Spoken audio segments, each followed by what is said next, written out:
زمونږ د قواعد صرف په دوره کې 15 قواعد ذکر شوي د معطلو او د محموز 12 قواعد سره رسیدلي دا داسې قواعد دي چې څه پکې د زرادینه او څه د ارشاد و صرف قوانین او داسې پکې د الموسیقي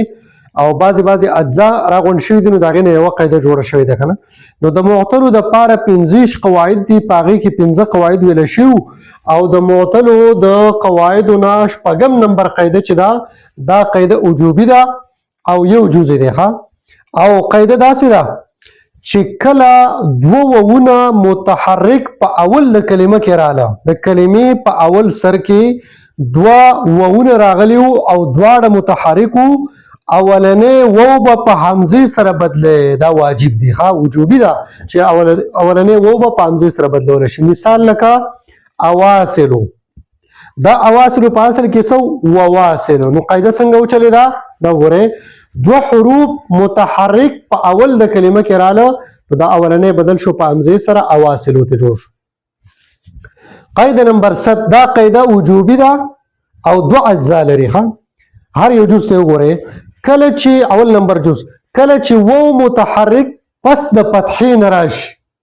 کله چې وو په خپل باندې څه شوی متحرک وي او دا پس د فتحې نه راشي نو وجوبا به الف سره بدلولی شي ښه مشهور قانون دی قال او باع والا کنه د خوار چاته دی هر طالب تاول دا قال او باع والا قانون یادی ښه نو ګوره قال په اصل کې سو قوالا نو دا وو متحرک پس د فتحې نه راغی کنه قال په اصل کې څه شو قوالا وو متحرک پس د فتحې نه راغی په الف سره بدل شو قال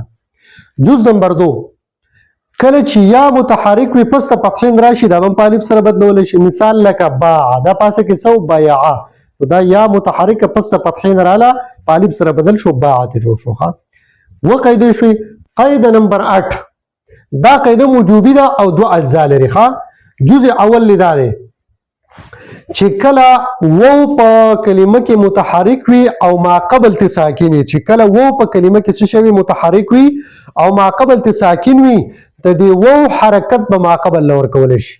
مثال لکه یقول دا یقول په اصل کې سو یقولو نو قاعده څنګه شو دا وو متحرک ته ما قبل قاف ساکن دی دا وو حرکت ما قبل قاف لور کړه شو ها یقول پاتې شو او کچرته کې دا خو د حرکت وسې د ضمه ده کنه د وو دا کدا حرکت ضمه نه او دا فتحه وا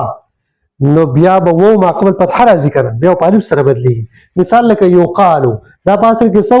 یقولو نو د وو حرکت ما قبل قاف لور کړه شو د وو حرکت څه شي د فتحه نو ما قبل قاف لور کړه شو نو دا وو پس د فتحې راغی نو په الف سره بدل شو دا قال ولا قانون پکې وچره یقالو شو